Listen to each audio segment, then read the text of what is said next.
have any more than 55 pounds. Okay.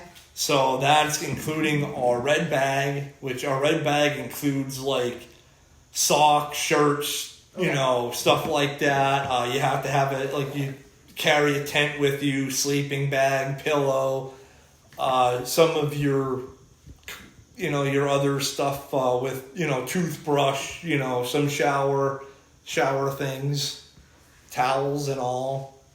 I bring all my line gear. I bring my PPE and my line pack, which I take out on the fire line with me every day. And with on that line gear, with on my line pack, I have a fire shelter.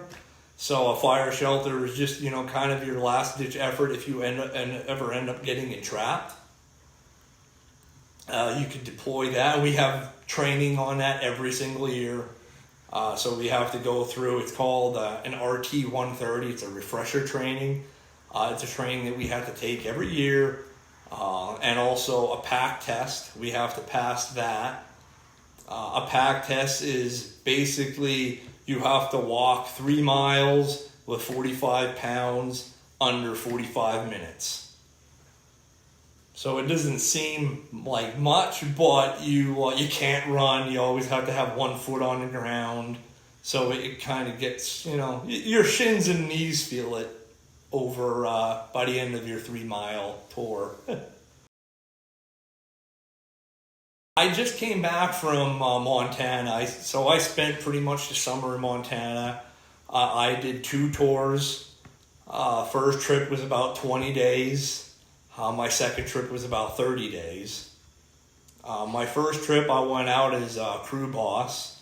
So what a crew boss is I'm in charge, I'm the supervisor for 19 other individuals. So a hand crew consists of 20 people. We ended up driving out there in rental vehicles. We've been doing that ever since the COVID-19 hit. So we drove out to Montana, I believe, the 17th of July. And then we got back August 6th. And then I went back out on the 17th of August, and I got back September 13th. Here in Schuylkill County is where the county that I cover is my primary focus for wildfires here in the state. Our busy season goes anywhere between March to, you know, the end of May. We technically get most of our larger fires in the tail end of May. It just seems just to be that way.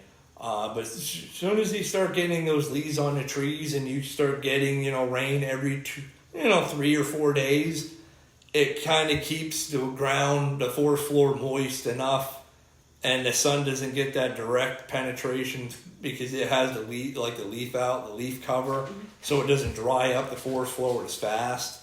So as soon as that usually happens, that's kind of when we get out of our fire season. But it seems like we've been getting earlier. I've been getting more of my fires in like the tail end of February, like the last week of February. And I don't know, it's just very dry lately.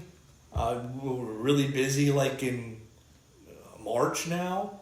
Usually our busiest time of the year was like your, you know, mid-April, really early May. But it's been kind of getting a little bit earlier.